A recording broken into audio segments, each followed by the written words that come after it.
Welcome to the Onnit podcast. I'm joined by Kevin Ross. What's up, man? Hell yeah. It's good to have you out here in Austin. Yeah, man, it's good to be here. Well, fuck, dude. We just watched a very, very inspirational, badass video. OSU. See you rocking the hat right now. Oh, yeah. We're going to link. Let's ask some questions about that. Okay. How'd you get linked in with the guy that made it? Because you wrote the whole thing, right? Johnny Riley. Yeah, I actually had been following his work for a couple of years. Always loved all the inspirational videos and stuff that he did, and got introduced to him through a mutual friend. This guy back east, Steve Rosillo. He was actually the first seminar I ever did was at his gym, and they knew each other. I don't really remember how they knew each other, but he was trying to put us both in contact with each other. And apparently, I'm a really kind of laid back guy, and like Johnny was talking to him, he's like, "Yeah, I'd love to have him come over here to Holland and do this movie." And for me, even like when stuff's real, when it's not, I'm just like, yeah, whatever, I'm down to do it. And like so. This being back and forth, he thought I was just messing around and wasn't very serious about the whole thing. But that's just kind of the way I am until something's like actually going down. I mean, how many people do you have like say they want to do something and nothing ever comes of it? So yeah, trying not to get in the fight game. Yeah, of course. So I don't get too excited about it. Like, yeah, if it works out, that'd be cool. But eventually, he like put us into contact with each other.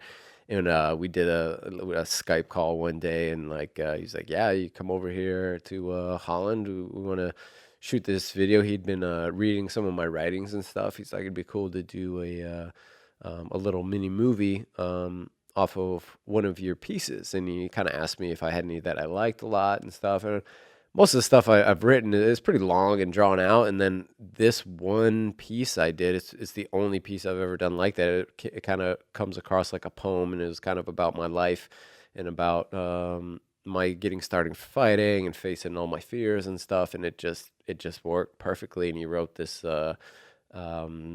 screenplay for it and sent it over to me. And I was just like, wow. Like, and it was still kind of like, you don't know if it was ever really going to happen.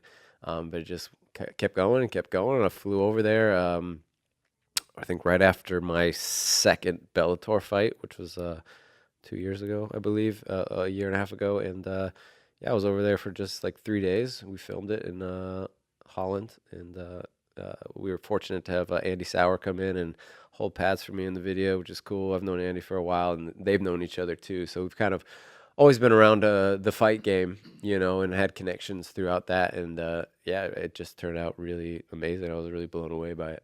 Yeah, I'm still blown away by it.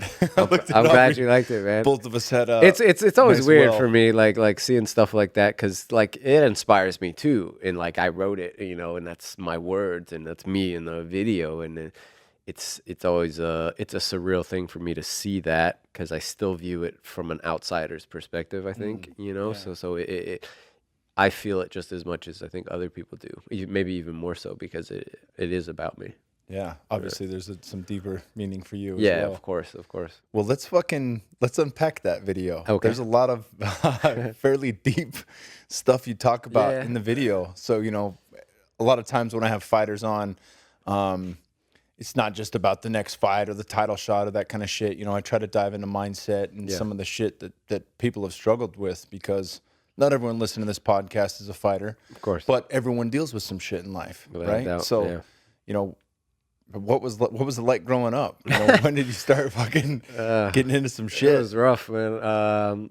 I moved to Vegas when I was 13, and it was kind of all downhill from there. Vegas isn't exactly the best place to grow up if you're inclined to that kind of lifestyle. It's too readily available. No matter where you go, it's in your face, and whether you want it or not, it's right there for you. So I started drinking at a very early age. I mean, I was probably like 10 years old when I first had a drink, but it got worse throughout the years. And then moving to Vegas and everything there, with it being so rampant, and then that lifestyle, it just I really got sucked into that, drinking and partying and every day and screwing around and really just wasting my life away, and over the years, a lot of bad stuff happened. I lost some friends, and almost lost myself more times than I could count. You know, the fact that I'm still breathing is pretty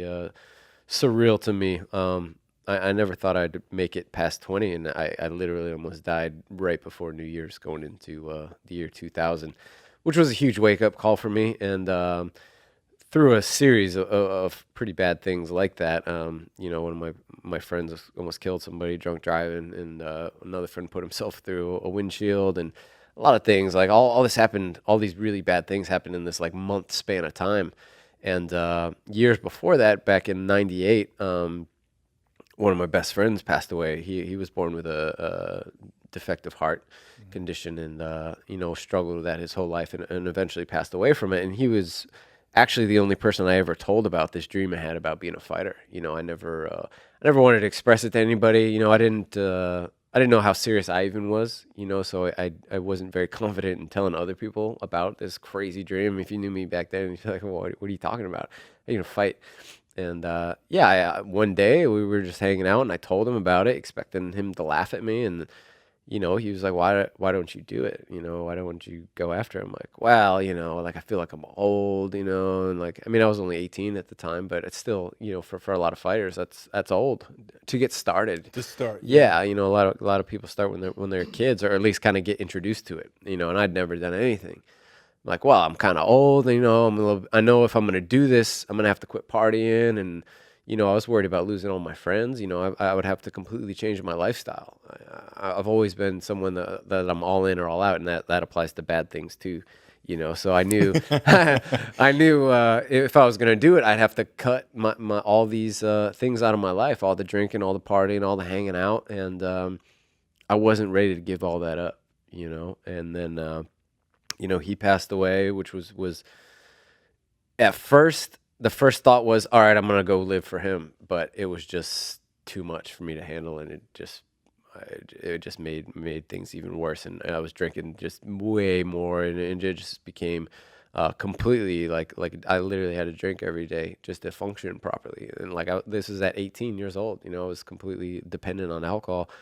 And, you know, like I said, over the years, things got worse. And then that series of things happened throughout that month. And I just had like this awakening one day that I realized, I'm like, if my friend was still alive, he would like beat the shit out of me. Like, what are you doing? Like, you're pissing your life away. I didn't even get to live. You have every opportunity in the world. You're just too afraid to go after it because you're a coward, you know? And it smacked me in the face one day. And, I was actually talking to my father about this at the time, and he's like, why don't you do it? And you know, I gave him all the reasons, you know, and one minor reason I had, well, maybe major one was I couldn't afford it. You know, I was like, I don't have the money for it. He's like, well, I can't help you with all the other fears you have, but if you commit to giving up drinking, I will happily pay for all your training, everything you need. And we'll do it like that. And I was drinking a 40 at the time. I was like, cool. You know, I'll start tomorrow. And he's like, well, why don't you start right now? And I poured out the drink that was in my hand. And then 2 days later, I was in the gym. And the rest is history. Fuck yeah. Yeah. Fuck yeah. That's awesome. Thank you. Well, let's fill in that history. Yeah, there's been a lot. It's like 15 years of history. So 18, right? 18, you make the decision? No. So I actually learned about Muay Thai when I was 14. You know, I always loved boxing coming up in martial arts movies. And I thought about doing boxing, and I thought I could be really good at it. But there was just something about martial arts that I loved. Like, I want to kick people too, you know, elbow people. Elbows, all the good shit. And at that time, you know, I just never really I was never exposed to any real martial arts fighting, just point stuff and, you know, things like that, competitions. And I was like, I could do that, but I want to fight, you know, I want to do what like I see boxers doing, like leaving it all in the ring and, you know, that kind of like real intense, beautiful thing. And one random night I was watching ESPN and I saw a Muay Thai fight. I was like, oh, dude, like that is it. If I ever do it, that's it, you know. But yeah, I didn't step foot into gym until I was 23. So the seed was planted. Yes, You knew what you wanted to do, right? But I put it way as I said, I was too afraid to do it, so I just kept burying it, drinking, burying it, and it would like pop up every now and again. I'd see a fight, and it would like just shoot to the surface, and I'd be like, oh my god! And it was like each time I had to like try that much harder to bury it again, because I just wasn't ready or willing to risk failing at it. I mean, I think that's what really stops all of us from going after things is if we fail or if we're not good enough or if we can't do it the way we want to do it, and it's such a minor thing, but it's the major thing that keeps people from going after things, the fear of failure. Fear of failure. And if you can get past that, you can really do anything. Yeah, there's fucking thousands of stories and analogies that fall right in line with that frame of thinking. Of course. You'll never, you might strike out, but you'll never know if you don't swing the bat. Like it goes into fucking every sport and every analogy. Yeah. It's a huge obstacle to tackle. The thing is it's like such an easy thing to say. Like, oh, just get up and swing. And then, even if you miss, at least you're at the bat. But it's a lot different when it's you and you have to be the one to go out there and you have to be the one to put yourself on the line and you have to be the one to fail, particularly like in fighting where it's just you out there. Mm-hmm. Like you are in the spotlight. Everything you do or don't do is on you. It's not on your team. It's not on your sparring partners. It's not on all the work you did or didn't do. It's what happens in that ring in front of all these people. Like it really exposes every good and bad side of you. I think that's the greatest part about fighting, but it's also probably one of the more scary things is you have to just be completely exposed to everybody.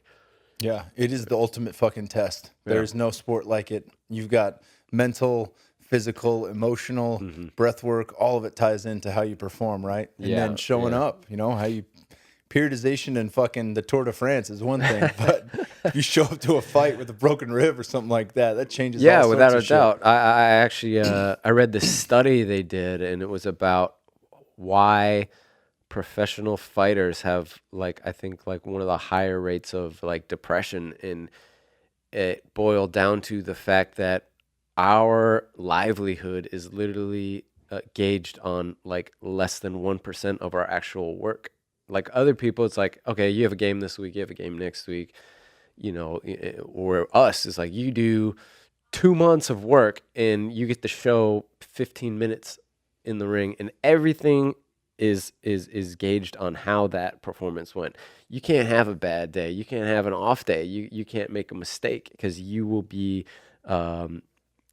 everything you do. You are viewed and gauged on whether you advance or whether you drop back down is all on that very limited frame of time you have, and it's tough to deal with. There's so much riding on such a minute little speck of time. It's ridiculous. I mean, nobody hardly ever sees 99% of what we actually go through. We're not judged on that. We're judged on these few minutes, and it's like that's a lot, man. That's a lot to deal with. Yeah, it's tough, man.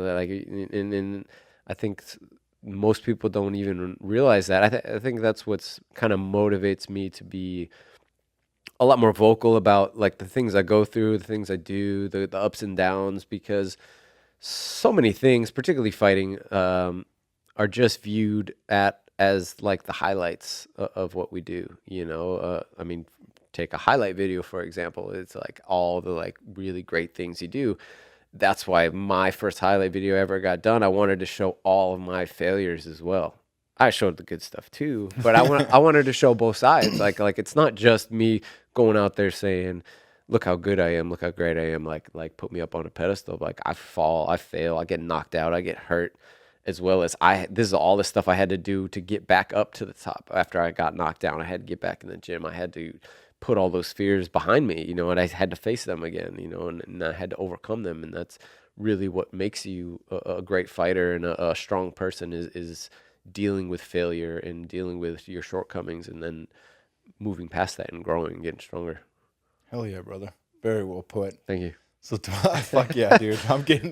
You're getting my fucking fighting juices flowing right now, man. All right. Seriously. Just don't take them out on me. I dig it. I'm fragile. So 23, when did you first go out to Thailand? You started training out in Vegas? And you're Yeah. buddies with Anthony and Jokawani, Yeah, right? yeah, Yeah, that's yeah. my dude, man. We Yeah. met each other on a tour for the troops out in Anthony and Afghanistan. Chidi both used to beat me up, and I don't know what I was thinking sparring with them because they're so huge And fast. and They're not fast and just big. Yeah. ridiculous. Yeah, Yeah, we fuck used yeah. to we used to work together in Vegas. We didn't train at the same gym, but we did some cross training. Like, yeah, so I've known both of them for over 10 years probably. Yeah, so I started in 2003, and the first time I went to Thailand was in 2007. Okay. Yeah. So you had some decent skill sets before you went out there. Yeah, yeah, but that was just a whole new world. It's like the more most things are like this, the more you learn, the more you realize you don't know nothing. You know, like you have this very skewed perception of where like the top is and then where your abilities are until you realize you're just a little guppy in a giant ocean and there's just no hope. And either you let that discourage you or encourage you, which is what it did for me. I'm like, that made me really realize I'm so far behind, particularly since I started so late. It just gave me that much more motivation. I'm like, no matter, I have to do everything to perfection and as hard as I can, as much as I can. I have to fight everyone that I can in order to even be able to come close to competing with these guys. You know, that's the only way I'm ever going to be able to do it. And you know, that's why I kind of came up the way I did. Plus, that was just like the mentality of the gym I was at and the time I was fighting was you fight everybody, anytime, anywhere, any weight, any style.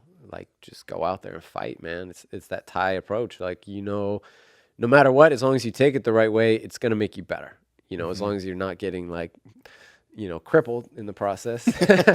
You know, you can always take these things to make yourself better. And it's tough for me because I could never tell somebody else that's what they should do. I'm like, you have to be the one that's going to go out there and maybe get killed. It's a possibility, and you have to take this very seriously because if you don't, like your worst nightmares are going to happen, and you're going to live your life in regret if you live at all because you didn't take it seriously. You know, and a lot of people don't, and they get hurt. But I was willing to do whatever I needed to do to get where I needed to do, even if that meant not surviving. Because to me, this has always been extra credit. You know, as I said, I didn't think I was going to make it past 20. So even if I have to go in the ring and die, I didn't think I was going to be here anyway. And I think that's what allowed me to push past where most people stop. And I think that's how I've won so many fights that I shouldn't have won because I was willing to go farther than anybody else was. And I always knew that.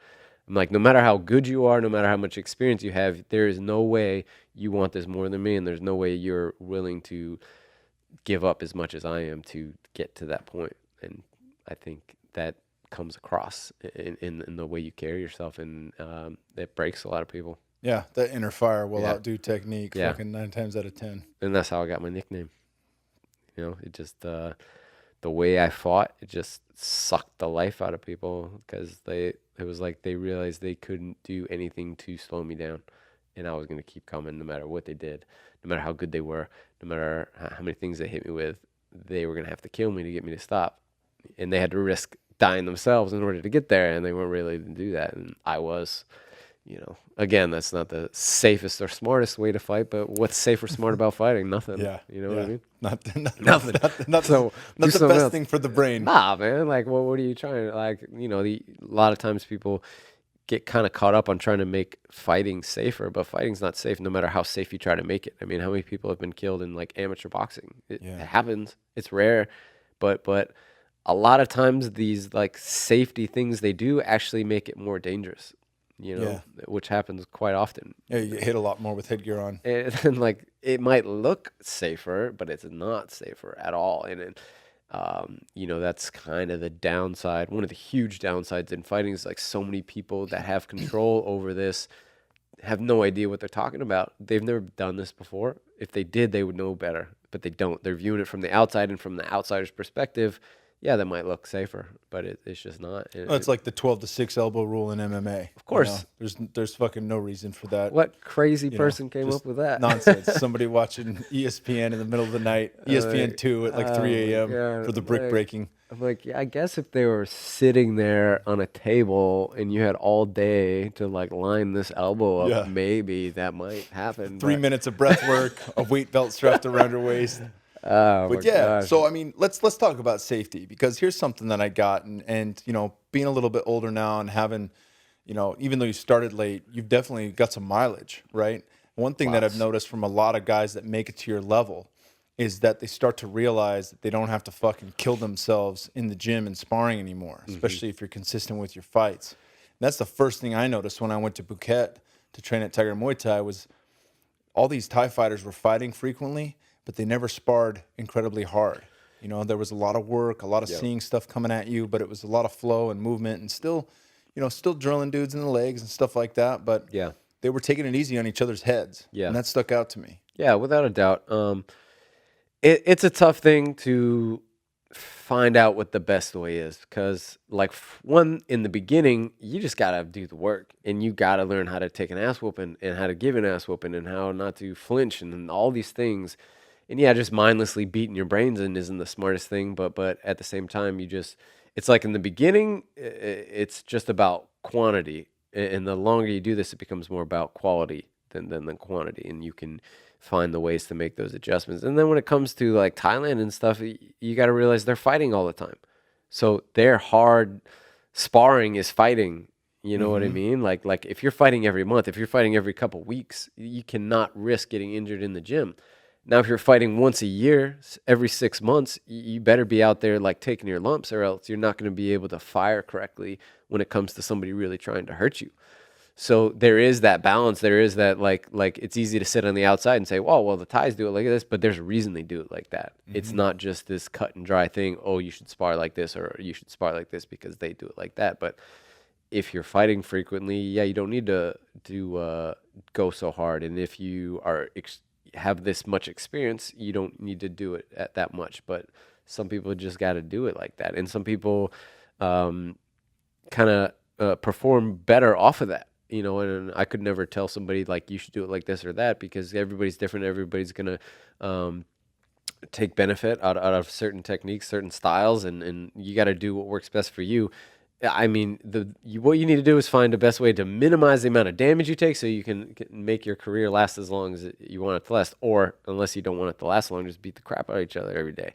I mean, that's what we used to do. Yeah. But that's also like what made me as strong as I was mentally and physically, and allowed me to have the confidence to go in there and stand toe-to-toe with somebody with 300 fights. Be like, had the crap kicked out of me by 200-pound dudes every single day. You're like, you ain't nothing to me. I don't care how many fights you have, you know? So it's one of those things. It's tough to ever tell somebody this is how you should do it, because there is no like blueprint to this. Everybody's different and everybody's unique in that aspect. So, again, that's what I said. I would never tell anyone to fight the way I fight, to do the things I've done, to take fights when you've got broken hands and broken shins and busted faces and cracked skulls and things like that. But that's what I did, and that's how I got to where I got to.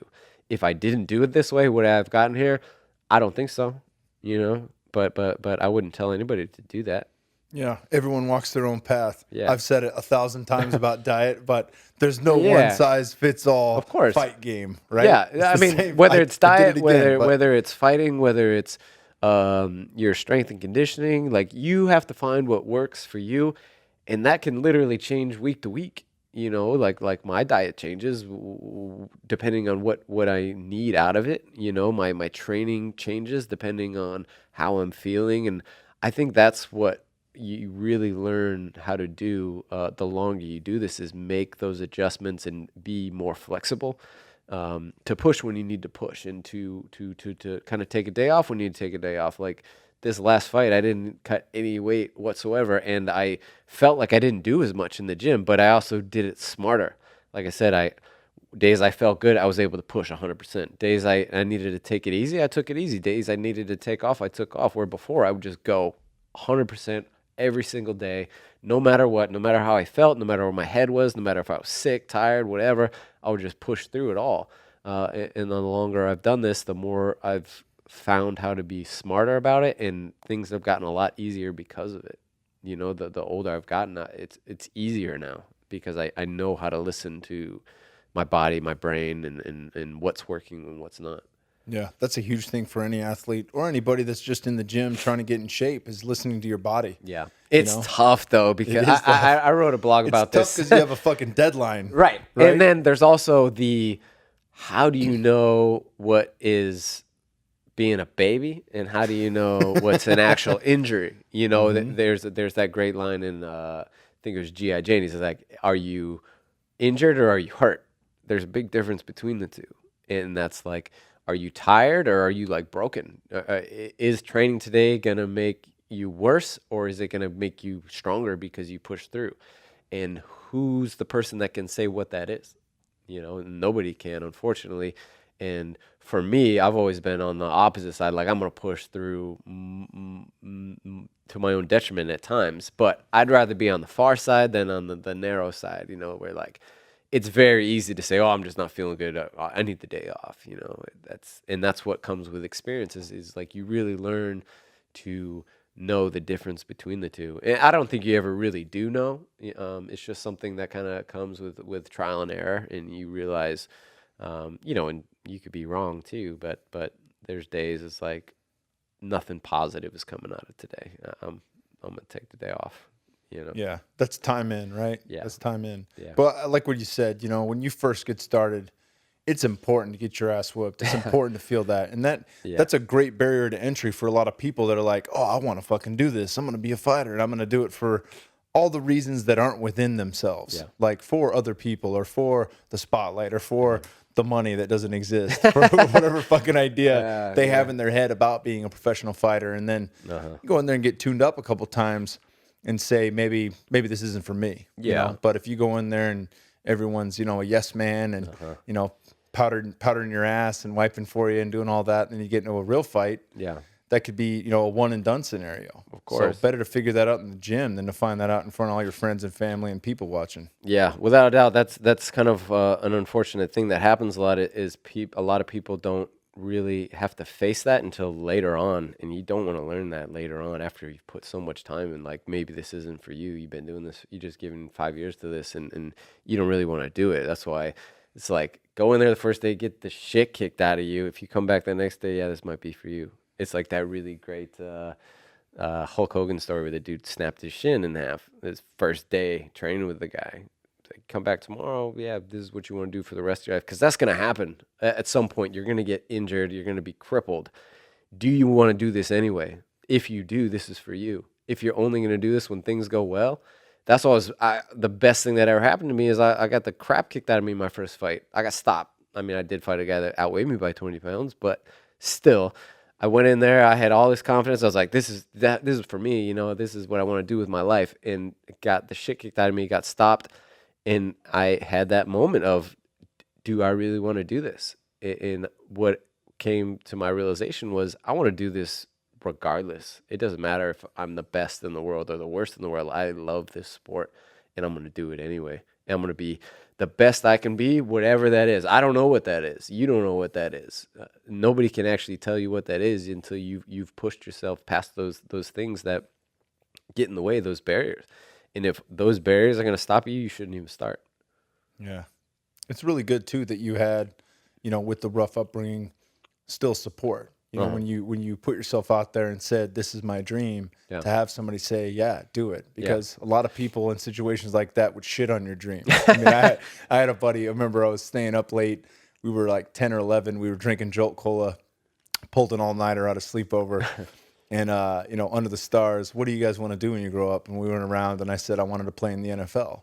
And my buddy burst out laughing. He said, you can't play in the NFL. You're not even going to play college football. And I was like, fuck you, man. How can you say I'm not even going to play college football? I'm for sure playing college ball. Yeah. I often have people ask me that, like, do I have what it takes? Do I have what it takes? And I try to express to them, I'm like, if my answer can change whether you do this or not, you don't have what it takes. I shouldn't be able to say anything to you that will keep you from going after this. Yes, it's nice to have support. Yes, it's nice to be at a great gym. Yes, it's nice to not have to work and be able to do this full time. But even if you have all those things and you do it anyway, then this is for you. If you're going to let an obstacle or a limitation or only having one arm or whatever the case may be keep you from going after this, then yeah, it ain't for you. But because there's a million people who have every excuse that you have and worse and do it anyway. So your excuse is just there to make you feel better about quitting. That's all it really is. And I think that's what I finally realized, and what got me started was these excuses are just for me to feel better, and I'm really just lying to myself. Either you're a coward or you're not. Or either you really want to do this or you really don't. And that's okay. You don't have to do this. But don't pretend like you would if only. Yeah. There's no if only that you could possibly say that will make your excuse seem legit. There just isn't one. Then you're fucking Uncle Rico and Napoleon Dynamite talking about winning the state championship if coach only would have put him in. Could have gone all state. Yeah. Throw a football a quarter mile. Throw it over that mountain over there. Yeah, and it's like excuses are only for you because you don't make yourself seem better to anybody else. It's not like everyone in the room nods their head and they're like, right. "Oh yeah, you're right, man. You'd have beat John Jones." I guess everyone, nobody else has limitations except for you. You know, and again, I think that's why for me it's been important to express those things because it's very easy to view. Maybe a world champion be like, well, they just had the right situations. They were naturally gifted. They started at the right age. And it's so easy to look at someone in the spotlight or look at someone at a high level and assume these things. Where if you really, which is what I love to do, is read about people's life stories. Anyone that's ever made it anywhere, go read about their life and the things they had to do and overcome. Like, you'd never say that again. Like, you can't even imagine the things people have gone through that have made it. You just see the end result of all their hard work. You don't see all the times they wanted to give up or did give up. All this shit fell in Tony Robbins' lap. Look at him. He fucking won the lottery. My money. Like who won the lottery? Like, they only look at what happens to people that win the lottery. It's a horrible thing because they didn't earn it. Mm-hmm. And it ruins almost every single person's life that wins the lottery. Like, money's gone in a year. Fucking friends and family. There's a great documentary on it, and that's just the way things are. If you don't do the work to get what you've gotten, you're never going to keep it. You're never going to be able to hold on to it, and you're certainly not going to be able to keep pushing it past that level, because you didn't earn it. And that's kind of the downside of being naturally gifted and having things handed to you. If you don't learn that work ethic, it's a very hard thing to overcome. It's something I saw coming up that, like, so many people that I trained with were very naturally talented fighters and just were walking through people, but each time they trained a little less. They didn't take it as seriously, and each time they'd win, it'd get worse and worse and worse. But eventually, that level of natural ability and work ethic even out. And once that happens, they're going to pass you up, and it's too late to learn work ethic at that point. It's the most important aspect, I think, in anything is work ethic and that drive to never give up. If you have that, you can literally overcome any limitations you may perceive. And that's a trainable skill. People don't think of it that way. They're like, oh, man, that guy just knew from day one, or his dad had him bucking hay bales since he was 2. That's why he's so strong and can do all the shit that he does. It's like, no, man, at every step, people can learn to push themselves past what their perceived limitations are. Right. And then when you hit that once or twice, then you realize there is no fucking limit bar. Yes. Right? I'll take this to a whole different level, and I'll continue to beat my own goals, my own limitations, time and time again. Yeah. Yeah, and I think that's like a guy like Mayweather. That's what has allowed him to stay at the top. It's like, it's very easy to say, oh, he's just so naturally good and all these things, but he's still killing himself every day. Let alone the mental side of it that it takes to stay at that level for that long with that many people trying to break you down. Like yeah, he puts on a show and does these things, but he's out there busting his ass. Like, you don't see all that. You see the show, which is what he wants you to see. but he's putting in the work way more than you are, but you don't think that and don't realize that because all you see is the end result of that work. And that's like with everybody, like you got to put the work in. I don't care who you are. You have to put the work in more than anybody else. Just don't stop. Don't give up. Keep going. Can always be better. You can always do more. There's always more to be done. You do need to find that balance between burning yourself out, but more times than not, you're just making excuses, not doing too much.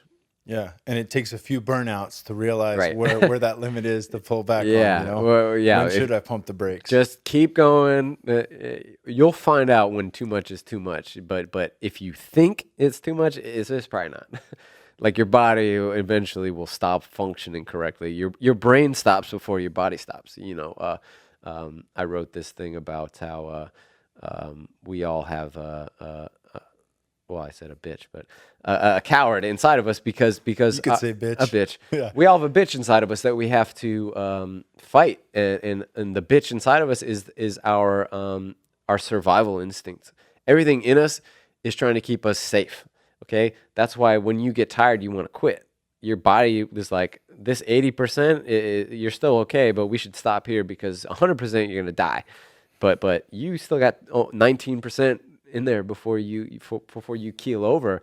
But you got to realize there's this trigger that's trying to keep you safe. And when it comes to fighting or probably just about anything, you have to get to the 20%. And so for me, I think I realized that very early on. So whenever I would feel that, okay, you're tired, you need to ease back, I would go harder. And once you realize you can go more, it just opens the whole world up to you. Like you're like that tiredness is just a trigger that I'm about to go to another gear.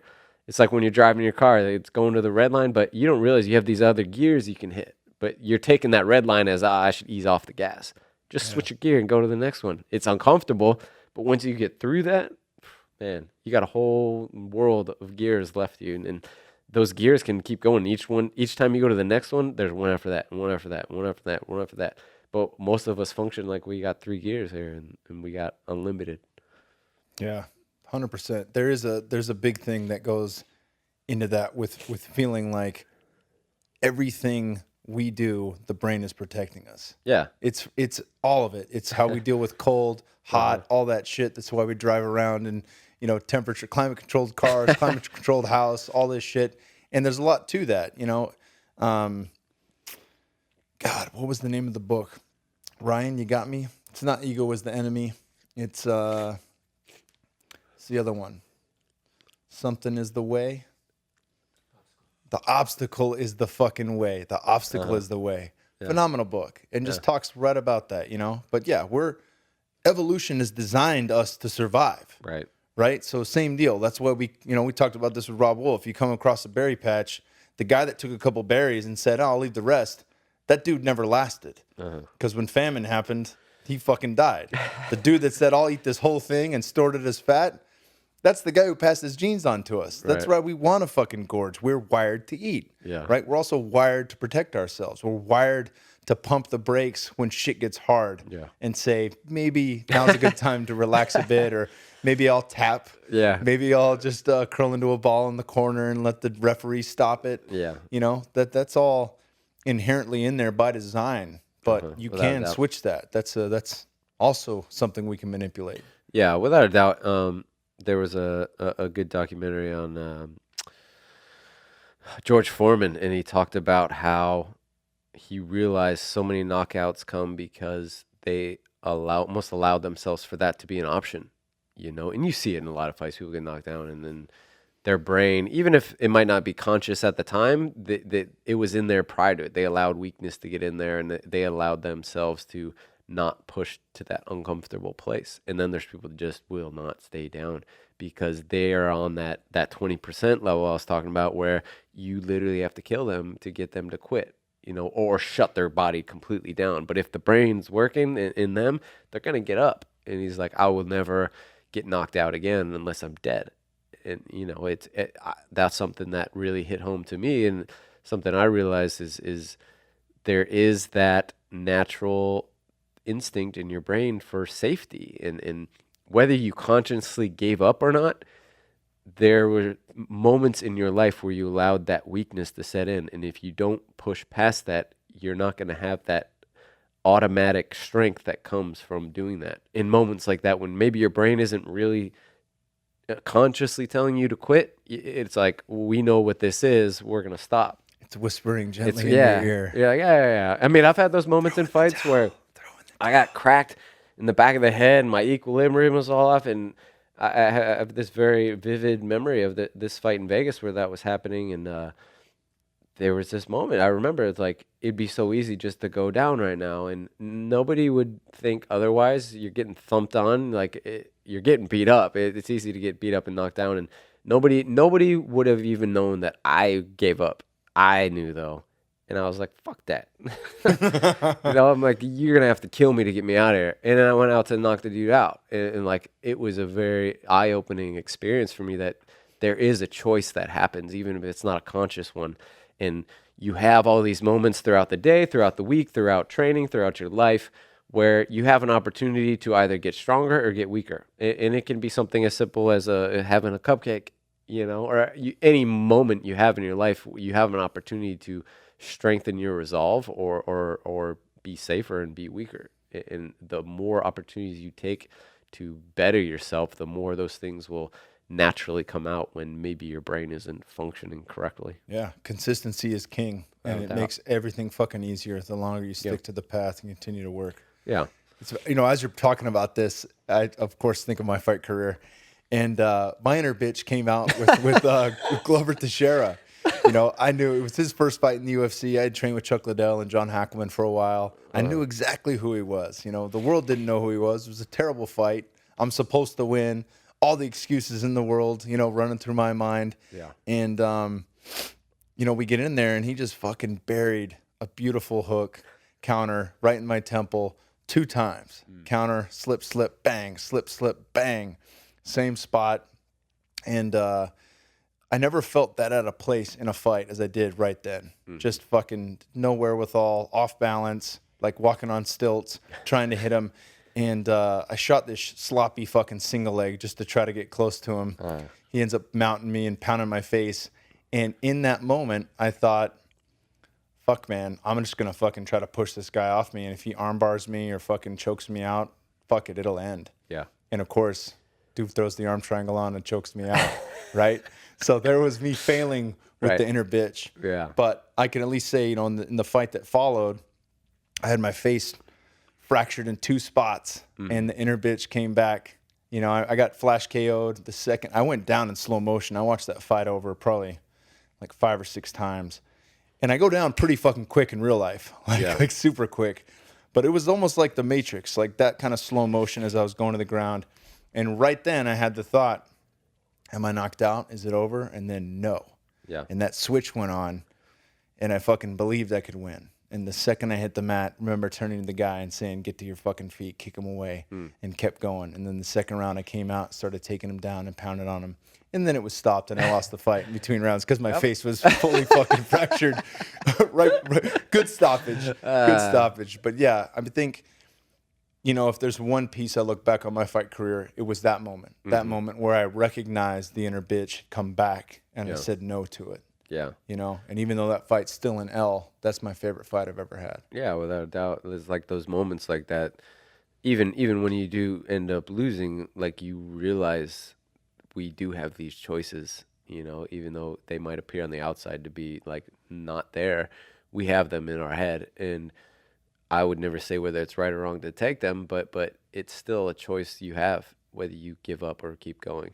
Of course there's those moments when, you're just lights are out and you can't move. But so many times it really is a choice, whether that's in the gym, whether that's in the ring. And I don't think enough people realize that it's not just going to automatically turn on once you get in the ring. If you're giving up and half-assing training, you're not going to go out there and just be at your peak. My old trainer used to say, you have to train at 100% to hopefully be able to fight at 80%. So if you're 80% in your training, what do you think your number is going to be when you get in the ring? If you're kind of giving up when you're tired, hitting pads. Do you not think you're going to give up when somebody's trying to kill you?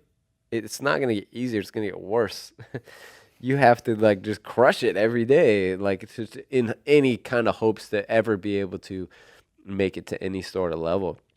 And I think that's what allowed me to make it to where I gotten it to. It was just my inability to give up. I just refuse to give up, to back down. And your body language, what's in your eyes, people see that. And if they don't have that too, you're going to beat them. Yeah. I think of fucking guys like Fedor and then my teammate Cain Velasquez, and kind of going back to what you're talking about with guys that had it all, the talent, that kind of shit. I played football at ASU. I had, guys that were fucking superstars, and they'd always, we'd go to do our last 100-yard sprints at the end of end of the practice, and then, my calf is cramped, they'd fucking back out. Those guys never amounted to shit in the NFL. Of course. And Cain, I think, took 5th in NCAAs his senior year and just had a fucking chip on his shoulder his whole fight career, He never thought of himself as, all world, all talented. And that drive is what makes him one of the best, one of the greatest of all time, But you talk about that look in your eye, like I fucking get goosebumps when I see him staring across the cage at someone else, just fucking fearlessness and an unwavering belief in self makes the difference between being a champion and not. Yeah, without a doubt. A perfect example is that was my fight with Sanchai, who's regarded as one of the greatest Muay Thai fighters of all time.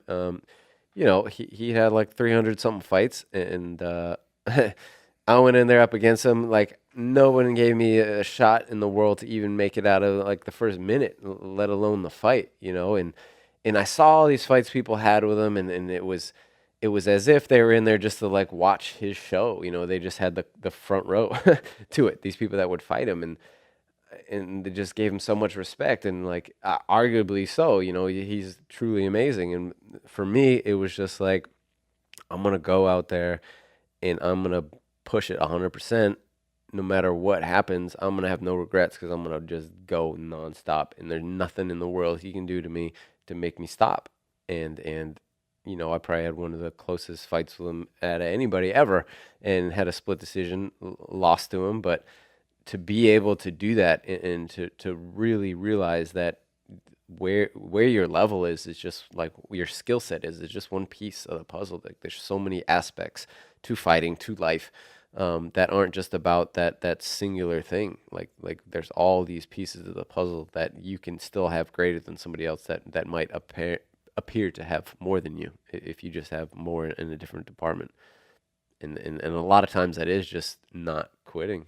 It's such a simple thing. Like just courage, don't quit. Will, all that stuff is Keep something going. that's controllable. Without a it doubt. doesn't necessarily.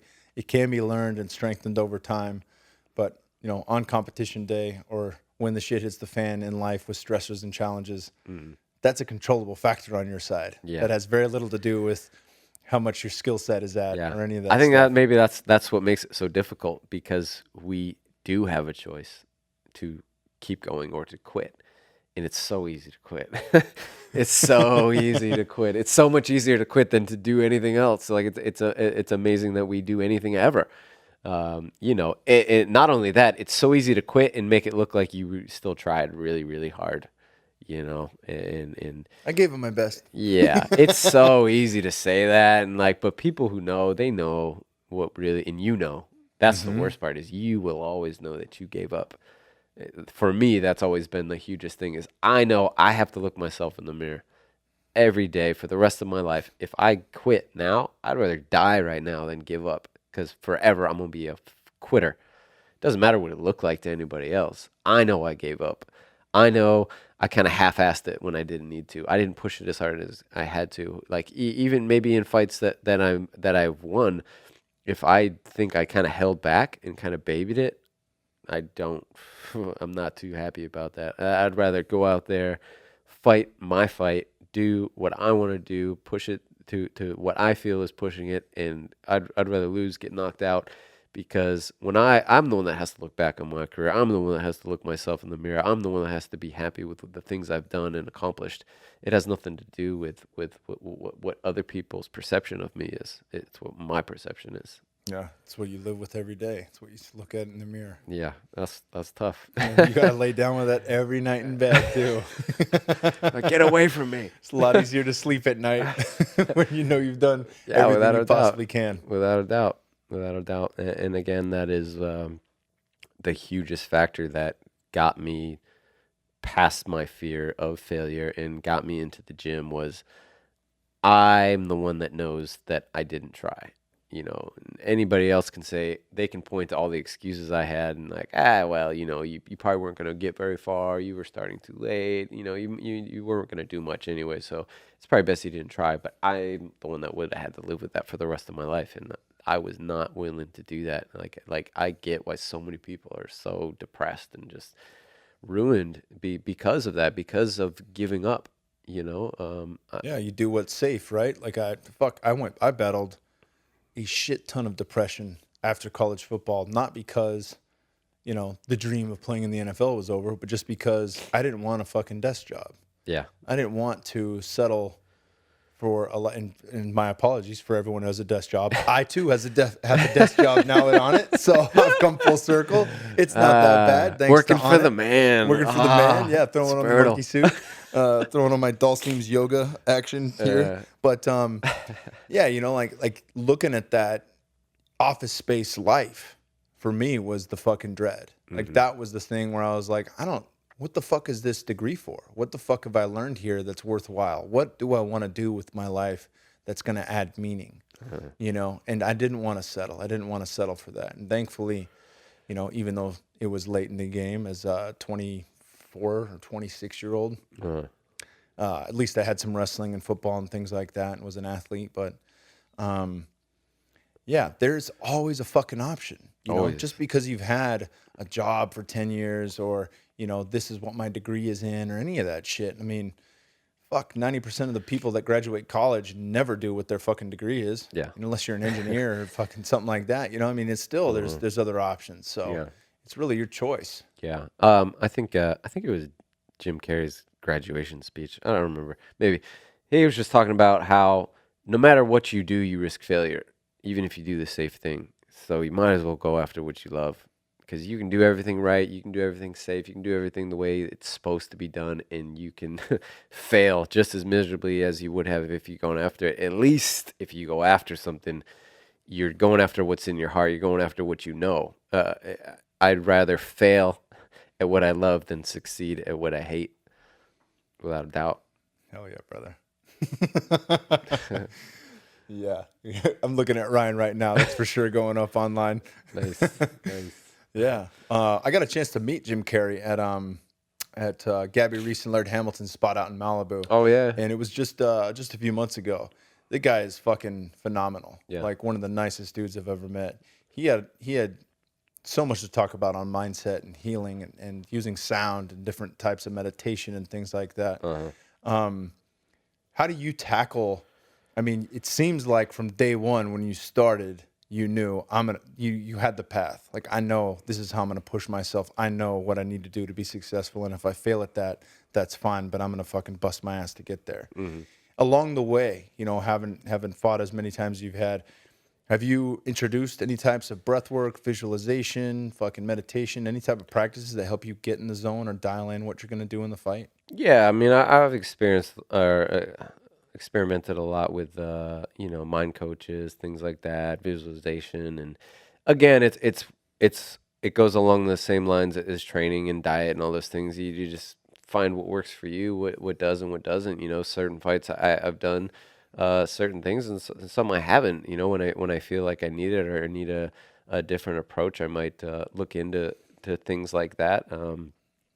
You know, because so much of it, most of it, 90% of it is all mental anyway.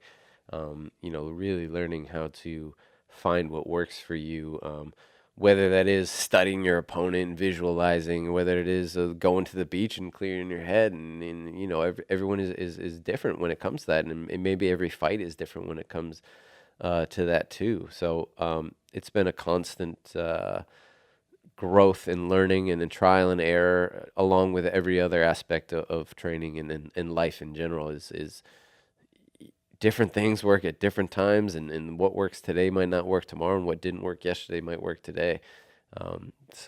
Yeah, just I think having an open mind and being willing to try out and experiment different things and different techniques, whether that's mental or physical or diet, I think will continue to allow you to grow and to advance to be the best version of you can be. Yeah, I like to think of it as either resistance or receptivity. Uh-huh. And if someone is talking about something, and it's making you feel like, what the fuck is this guy talking about? You're resistant to it, right? Without a doubt. You're automatically, before ever trying it, you're saying no to it. Yeah. And if it sounds cool or it sounds like something you've done before, you're receptive to it. So you're like, oh yeah, I know that thing. That fucking works. Yeah, I like what they're talking about, right? Yeah. Because that goes back into something you already know. And a lot of things that we don't know, we're resistant to. Without a doubt. Right? Especially if it's weird, or especially if it doesn't follow the idea you have of yourself. Mm-hmm. Right? But they're all these tools can fucking help us get better. All these tools can help us grow and learn. Yeah, I try to tell people, like, when it comes to fight training and stuff, I'm like, you should literally be able to learn from every person, whether it's their first day or their last day. Because sometimes what you need to learn is what not to do. And that person could be showing you something very wrong. But by seeing that weird, wrong technique, you might be able to see where those openings are. Maybe you're going to face someone that throws that thing that was just so weird. Like, you were so against working with this person. Fortunately for me, coming up, that was something that was like drilled into us, is like, you need to have the ability to train with everybody, kids, women, children, grown men. The more you can do that, the more opportunities you have to learn and grow. The more people you can actually work with, even if it's a baby, you have more training partners. And the more training partners you have, the better, because it's great if everyone you work with is the most amazing fighter ever, but not all of us have that opportunity. And we can truly learn from every single person that's on this earth, whether it's what to do or what not to do. You can learn just as much about doing things wrong and not doing them, even if that's what that person's doing. Like that's what I don't ever want to do, but you're showing me how you do it and how I can avoid doing those things. Yeah, I just got back. You're hitting a high note for me. I just got back from Spirit Ranch, which was a little retreat out in Sedona that Aubrey runs. And we worked with a lady named Anahata, and we had a conscious relationships workshop. So for all the gentlemen listening right now, my wife's there, and I'm like, oh, great. We got fucking 2 hours of therapy where I'm going to fucking learn about how to talk to my wife better. There was some resistance there, to say the least. Yeah. But the whole thing was about my mom, my relationship with my mom. And the reason for that was she wanted us to ask ourselves, who was your greatest teacher? Who have you known the longest that's taught you the most? And then dive further than that. Who's taught you the most things positively and the most things negatively? The most things that you never want to do again, the most things that you don't want to give to your children, the things that you don't want to carry on in yourself. Right. And it's usually, 99 times out of 100, that's going to be one parent or both, right? Because they gave you love, or they didn't give you love. They gave you tools that you could use that helped you in life. And maybe they didn't give you some of those other things that your friends had. Right. And I'm not talking about financially. I'm talking about, skill sets, mindsets, things that you can take with you. And if those are absent, that's programming. That's shit that we got to fucking unwind and deal with later on in life. Otherwise, somebody's got to fix it. Yeah, that's the baggage we carry with us, right? And I think, learning to see those things and hold it in gratitude and understand, be grateful for the fucking white belt you're training with. Be grateful Without a doubt. for all the shit that your parents did wrong, because it teaches you what not to do with your own children moving forward. Yeah.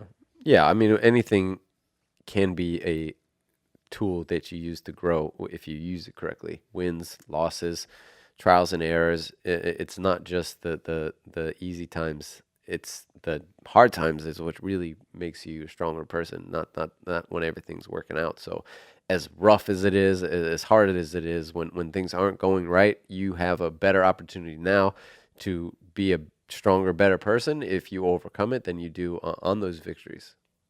And, you know, again, that's, I think what helped me out so much is overcoming all the losses, all the limitations, all the hard days, all the times I wanted to quit, all the fractured skulls and fights with the flu and all these things, like overcoming that. And like when I go into a fight when I'm healthy, it's like, you almost crazy. feel weird. Like something's wrong here. Yeah. Like I need to be half dead when I go into my fights, or else I don't have anything to overcome. Just a fight, like that's nothing.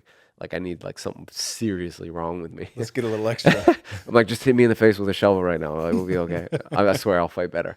Like all my best fights have been when I've been extremely ill, extremely injured, dropped in the fight or whatever. And like I'm like, how can I turn that on without horrible things happening? You know, but it's like when I have something to overcome, it's when like I really get geared up. I'm like, there's no backing out now. Now you really got to push it. And like learning how to turn that on without those things is something I'm trying to figure out. Like, how do I do that without something horrible happening? Because I go back and watch all my fights throughout my career. I'm like the best fights I've ever had were like the worst situations going on. Like a fractured skull, or I took a flying knee to the face that almost killed me, and like I just got up and overcame that, and then came back.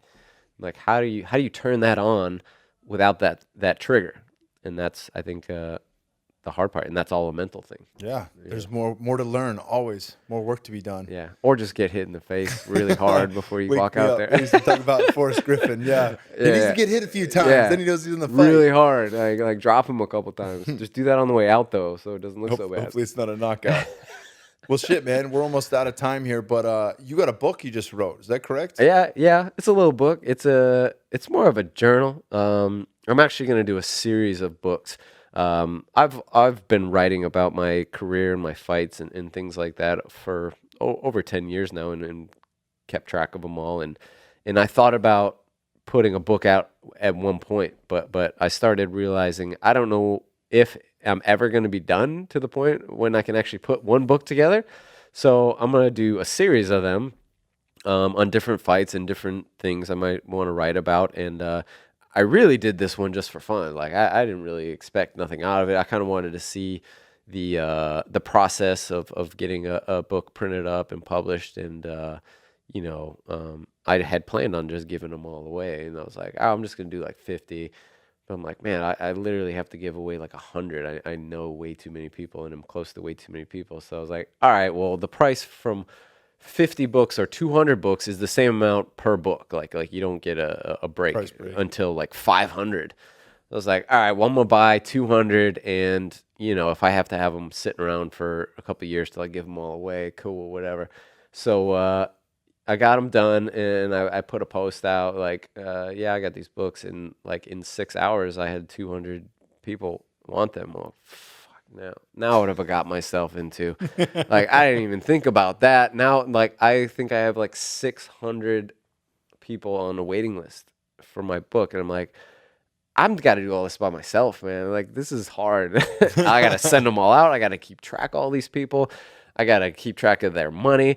90% of them are on Instagram, so they're not actual real names. So like trying to find them again is almost impossible. And then like finding their money on PayPal is not their real name either. So I'm like trying to coordinate all these things and do all this myself and train for a fight. But it's a great problem to have, and it's really cool. And well, if anybody's listening that knows how to fucking help manage some of the, navigate some of the water, take some slack off your plate. Fortunately, my buddy in San Diego, he put up a website for me where people can just go put their email address down. And so I have this huge database of just as soon as I get books in, I can ship them out. So the book is all on my training to and fight with Sanchai.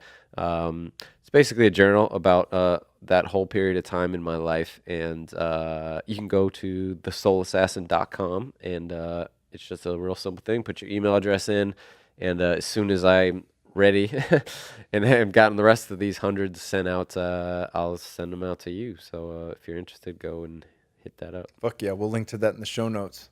And where can people find you online, on social media? Everywhere. My Instagram is the Soul Assassin with a D-A, Soul Assassin. Soul Assassin. Duh.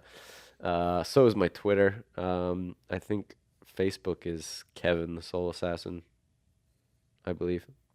I'm pretty easy to find. You put my name in it, all that stuff pops up. So Hell yeah, brother. yeah, I appreciate all the people that support me and you know, hit me up, letting me know that the things I do help them, because that's really what drives me to keep doing this and gets me up days when I don't want to get up is the people that I know are looking to me as the reason for them to get out of bed. You know, it's like, I better get out of bed.